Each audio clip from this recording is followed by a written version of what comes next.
Hello, everyone. Welcome to Making Sales Social Live, where today we're going to talk about leveraging LinkedIn company page for brand awareness. Welcome to Making Sales Social Live, as we share LinkedIn and social selling training, strategies, and tips that will have an immediate impact on your business. Join Bill McCormick, Bryn Tillman, and me, Bob Woods, every week.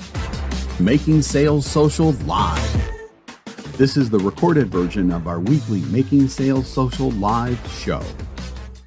Now, listen, we know that they're not called company pages anymore, but that's what everybody calls them. So we're going to call them that. So no hate mail that, hey, you guys don't know what you're talking about. They changed the name. We know they changed the name.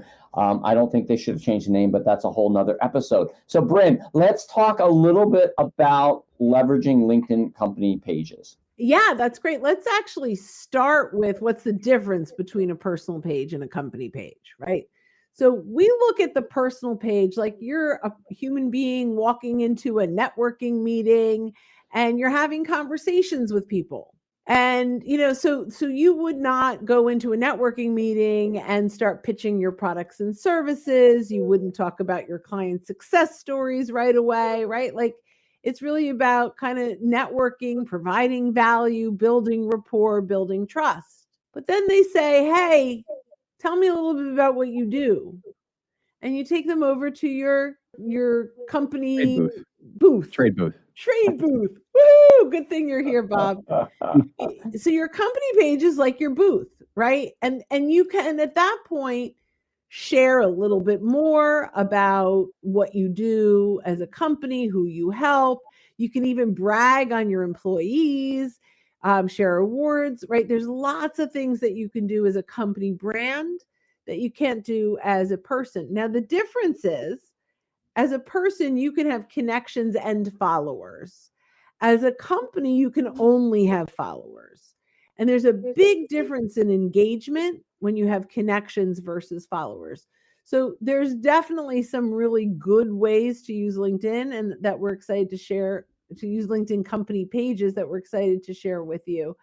Let's talk about the first one, setting up the page. What are some of the things when you initially set up your LinkedIn page that you think is important? So just a couple of more functional things is number one, having a banner that really represents the company, and keeping in mind that the banner size, and I forget what the size is, but it's a little longer and it's skinnier than the typical or than the one that is on a personal profile, which we start thinking about between company pages and personal profiles. That's probably the best way to segment those out in your mind. And then the second one is, rather than having a profile photo up there, that should ideally be your company logo. Now, where some companies get into a little bit of trouble, in my opinion, is if they have a horizontal logo, they try to cram it all into that little square. So if your company has like an icon, kind of like Social Sales Link does,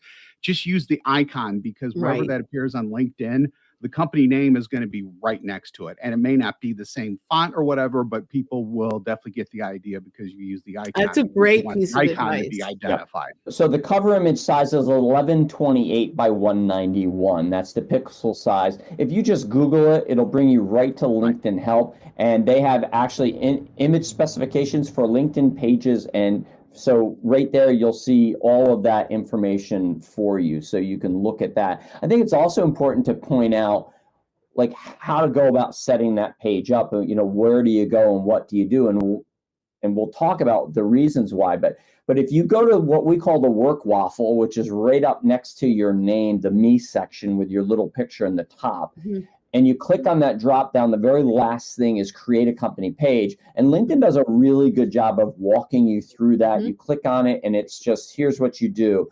So, one of the things you're going to want to do is put information in there from your website, your about section. That's really, really simple. And to Bob's point, you really want to make sure you have a logo in there, because that's what's going to show up in what we call the above the fold section, which incorporates all of your imagery and also your headline. And over to the right will be your company name. And if you don't have a logo loaded or you don't have a company page, there's just going to be this pixelated image that just doesn't look very good. So you want to make sure that you have that set up in order Yeah, to and I show just want that to you're a company. clarify what you're talking about is when you connect the company page to your personal Correct. experience. In the That experience section that logo is specifically. what's coming up. Okay, I just want to Yep. clarify that. Awesome. It just looks legitimate, not only for you, but if there are other people working in your organization as well, they obviously can use it too. And it looks better, looks more professional, doesn't look sketchy. So I'm going to just share a couple more things. You actually have a call to action button. There are things like sign up or register. And so you can use that call to action button if you've got events that are coming up, and you can link to any one of those call to action buttons. So I think that's pretty important. There are other things to do as you set up your company. One of them is a tagline. And I think that's like, it's like a mini headline where your profile would have a headline. You get the chance to have that tagline. It definitely should, as Bill was talking about, align with your website. You'll also be able to choose headquarter locations. And if you have other locations, you can add them as well. And you'll tell them how many employees you have and what industry you're in and when you started and if you're a corporation. So you'll fill all of that out. And as Bill said, it walks you through that. And now you have your beautiful company page. And the first thing it'll say is, do you want to share to the world that you have a new company page? You certainly can. But there are a few other things that we want to do. Let's talk about choosing hashtags and why. So this is actually sort of part of setting up, choosing your community hashtags. So Bill, talk a little bit why this is important on your company page. Yeah, so you're allowed to have 3 community hashtags. And the reason that's important is because LinkedIn is actually going to send you notifications to your company page to say, hey, here's a post on, so for us, one is hashtag sales, I believe. And and then with that notification, it will take me to a post and I can engage as the company, as our company page, not as Bill McCormick, but as Social Sales Link. And what this will help you to do is establish credibility for your brand, for your company brand on LinkedIn, because you're sharing well, hold on, let's say, because what you should be sharing is thought leadership, and you should be responding, answering questions. What you don't want to do is go out there and pitch, because that's not going to work. That's one of the things that's broken on LinkedIn. Even as a company, you don't want to pitch. So what you want to do is provide value and establish credibility, establish thought leadership. And by having these 3 community hashtags, you'll be able to then comment on posts that are generated using that hashtag. How'd I do? That's great. And so I'm just going to add a couple things to that, and then I'm going to throw a question to Bob. But the first thing I'm going to say is you can change out those hashtags as often as you'd like. Mhm. So we have sales, and you don't even have to wait for those notifications. If you just click on hashtag sales, you will get a news feed of everything that's used hashtag sales, and you can organize it by most recent or most popular. Can't remember what the other one is. I think it's recent and relevant. Recent. Yeah. So the most recent and most relevant. I don't exactly know what relevant means, but it is what it is.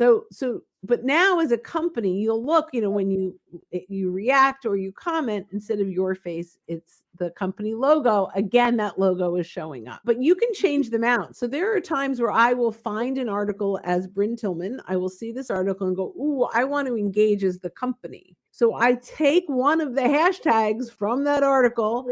I switch out sales with the new hashtag. I click through and I can engage. So keep in mind that it's dynamic.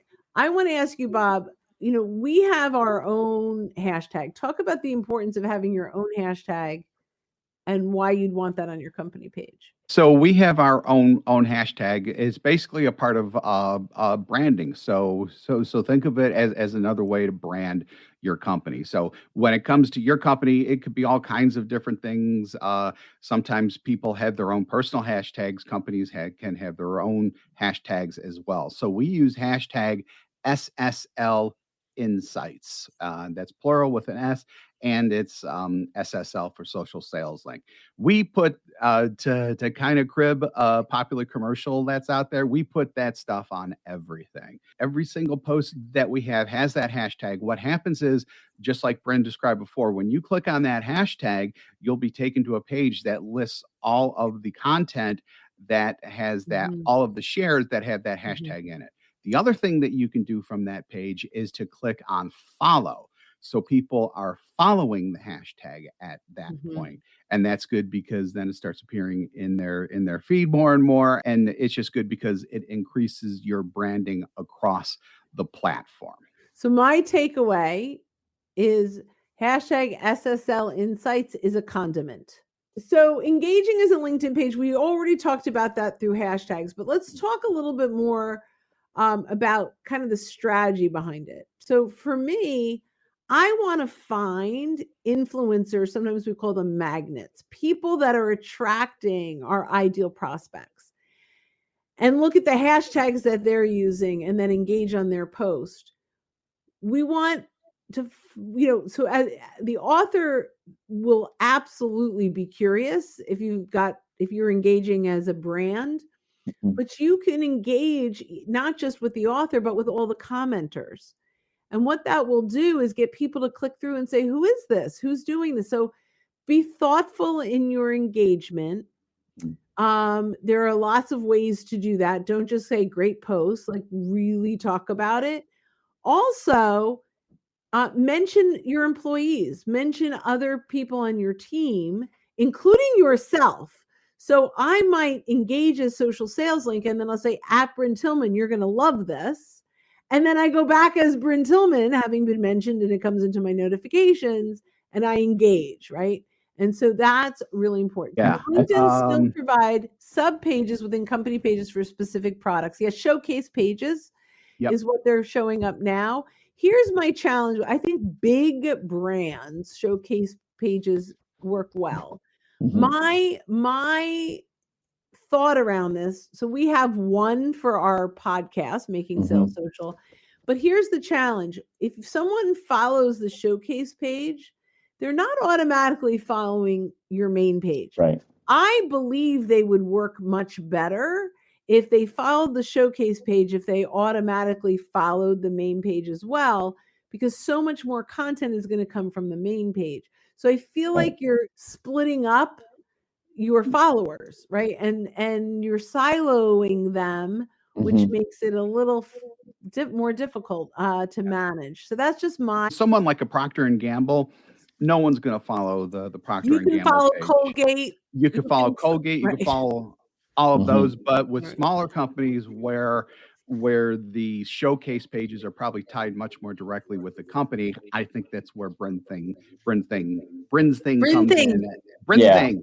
And, see, one thing too, and that's where it really Bryn's falls thing. down. Yeah. Okay. You end up diluting the effectiveness of both pages, and I think you also create for yourself more work, because now you have places where you need to post. You need to post multiply in multiple places. So I think that's one of the issues with that I see. I love that. How do you build followers? Let's go Bob first. What are you doing to build followers on LinkedIn? The easiest thing to do is to when you're in the admin part, assuming you're an admin, there is a column on the right-hand side to where you can invite people who are in your first degrees directly to the page. So what's nice about that is, while you only have 100, if let's say you send out 10 and so you're down to 90 and 5 accept, you get bumped back up to 95. So it's like a constant 100. So invite the right people. People that invite, yeah. Just don't invite everyone. Invite the right people, without a doubt. Yeah, awesome. Bill, what do you think? I think, to go to your point earlier, when you're engaging as your company page on Magnet's content, and not just with the Magnet, but also other people who are engaging, that's really an organic way to gain followers, because then those people are going to look at your page. Here's where we come back to making sure your page is optimized the right way. that it's set up the right way so that when people come back, they see imagery, they see a link to your website, they see the tagline so that they want to follow the page. So, that's a really huge way to gain followers. What about you, Bryn? So the one thing I would say is to Bob's point with you have up to 100, there's going to come a point where you max out the primary people in your network that you want to follow. However, what you can do is rotate admins every month. So this month Bill goes in and he does he invites 100. Next month Bob does, the next month I do. Right now, if you have a larger group, we happen to all be admins of our page, right? But in a larger company, if you have client-facing sales people, client-facing customer service people, you can actually temporarily make them an admin, and you can even do it through Zoom, have them invite 100 people, and then unadmin them, right? And so you'll start to really get the followers that are incredibly targeted, the prospects that that you're going after, and then they'll start to see the content, or you get most of your clients following. It becomes pretty powerful. The last one that we're going to talk about is engage with your followers. So something relatively new in the last 6 months or so, maybe it's a year, you can actually see who's following you, and you can see if they're a first degree or second degree connection. So what would you do with that knowledge? Well, one of the newest things they just had, it used to be you could just see the followers, that was it, and it was not in any type of order, even of your most recent followers to your oldest. It was just a randomly generated list of here's all the people that follow you, and you have to scroll through. Now they give us at least the ability to filter. So you can filter by location, you can filter by title, and I believe by industry. Maybe school also is the fourth. There's 4, and there's one that's not as important. I'd certainly like to see the full range of search filters there, but at least there, if you wanted to target and say, today I'm going to invite people just from the Philly area, or I'm in upstate New York, just the Albany area, you could do that. I think that's one of the real benefits there. But then also you can see, okay, who's following my page that I can now that fit my ideal client profile, and now I can start to maybe share some content from the company page that's educational and resourceful that I know would help them, because now you're coming across, not only you look like the thought leader, but they also see your company as a thought leader too. So it kind of creates a superpower effect of not just you, but also your company behind you, because most people don't understand the power of a company. So I think that is a great way to engage. I love that. And it's location, job function, seniority, industry, and company size. Unfortunately, you can't at this point combine the search. So you're only going to do one. But eventually, hopefully they will. I will say company pages have been improving over time significantly. Yes. I'm going to throw out a couple more things. You can stream live from a company page. So we used to stream from the company page, but because we have way more connections than followers, we decided to stream. And LinkedIn only allows you to pick one profile at a time. The second thing is you can blog. You can have content from a company page. A lot of people don't realize that you can do that. The other thing that you can do from a company page, events. You can create events from a company page. And a poll. So here's the interesting thing. If you run the company page, LinkedIn page, if you run it and you create a poll, you can share that link with all of your sales reps who can actually go out and ask people to vote. They'd be, I'm interested in your one-click vote. And you can aggregate all of those votes as the admin of the page. And it really becomes pretty powerful. And as the admin of the page, you see all of the people that have registered for the event and so forth. So there's so much you can do with that page. How do you deal with negative? But let's talk about this, because this is, I think that's a really great. I have ideas, but do either of you want to shoot from the hip? Well, I'll just say, so I admin some other pages and there are some negative comments. So first of all, what is if the negative comment is around superfluous stuff, not stuff relating directly to a post or relating directly to content that you've created, I ignore it. You know, some people are on the internet. This might be hard to believe, just looking for a fight. They're just looking to be able to share their Clubhouse opinion. is terrible like that. Yep. Yeah, and they don't believe that everyone else is right. Stephen Covey said, you know, we judge ourselves by our intentions, but we judge everyone else by their actions.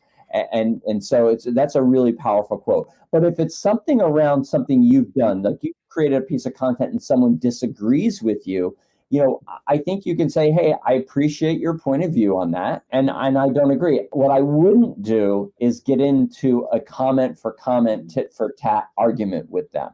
I would look to take it offline and get it away from the message thread, because listen, communication via text, and that's what this is very two-dimensional. People can't hear your heart. They can't hear your voice. They can't hear, you know, so we tend to read more into things than what's really said. So there's a lot of room there for misunderstanding. And the more you go back and forth, the greater that gap gets and the more misunderstanding I think can happen. So, you know, and you can also delete comments. The other person won't know you deleted the comment. They'll still see it there, but no one else will see it. So I will delete a comment if it's offensive, and sometimes they are. But generally, just like I think it helps your reputation when people see that you can handle it professionally. So my reaction, as long as it's not offensive, my reaction is, you know, I appreciate everyone's thoughts and opinions. I think it's really important that we respect each other in having different opinions. I typically do not agree with your perspective, and it's okay that you don't agree with mine, but let's be kind about it. Yeah. And so, and that's exactly like I'll say, because now what are they going to say? And yeah, so it makes sense, but is it okay, actually? And I think to Bryn's point, you don't want to delete every negative comment or every comment of a person that disagrees with you, because then that's not genuine and authentic. I think it's okay to let some people disagree with you. I would delete comments that are really overly negative, like Bryn says, like offensive, like if somebody's calling someone names and making it really personal, and they're getting away from, or even like I had one where someone was not at me but was cursing at someone else, and I'm like, you're done. That's not appropriate. And I think I would look to try to, hey, you know, messaging them and saying, you know, let's get on a Zoom call or let's get on the phone and talk about this, because people are really brave behind the keyboard, right? But if they have to look you in the eye, then things calm down a little bit. And I think then you have a chance to say, but listen, at the end of the day, if you're the admin of the page, you're in charge and you get to decide what's right and what's wrong. And you know, and it's different too when it's a company page versus a human being. Like you don't know who to really get, they don't know who to really get mad at, right? It's you get mad at a brand. I can get really mad at a brand, but it's not, no one is personally taking that attack. So as a brand, we're talking about company pages in this particular case. You know, there are times as a company page, I'll tag me and say, at Bryn, please take this. Yeah. And then I'll come in as a human being and have the conversation. And my only rule is we need to be kind. If you're not kind, you don't get to hang out here. You get your opinion. You can definitely share your perspective. I mean, we're unfortunately a very polarized world right now with very strong opinions, but I think it's important to be able to share them as long as we're kind. And that's the big word. If you're not kind, you get to go away. You can't be on my page if you're going to be mean. You can't be in my life if you're going to be mean. Like you know, it's boundaries, and we can definitely have them without stifling freedom of speech. Well, man, this was a fun topic, and we really just touched the surface of company LinkedIn pages. See, I'm still saying LinkedIn company pages. Yeah. But it's LinkedIn pages. And, we hope that, you guys really, if you don't have a company page, and you're an individual, sole proprietor, or very small company, consider it, making sure that everyone is connected. They're branded well. And so as we wrap up this week's Making Sales Social Live, really consider company pages and taking as much time and attention to build them out as you might even your own profile. So take us out, Absolutely. Bill. All right. So, hey, thanks so much for watching us. We're here once a week. So we are live, and then it's recorded and replayed on our podcast. You can find out more information on our podcast if you go to socialsaleslink.com/podcast. And we'll see you next time, everyone. Bye-bye. Don't miss an episode. Visit socialsaleslink.com/podcast. Leave a review down below. Tell us what you think, what you learned, and what you want to hear from us next. Register for free resources at linkedinlibrary.com. You can also listen to us on Apple Podcasts, Spotify, Stitcher, and Google Play. Visit our website, socialsaleslink.com, for more information.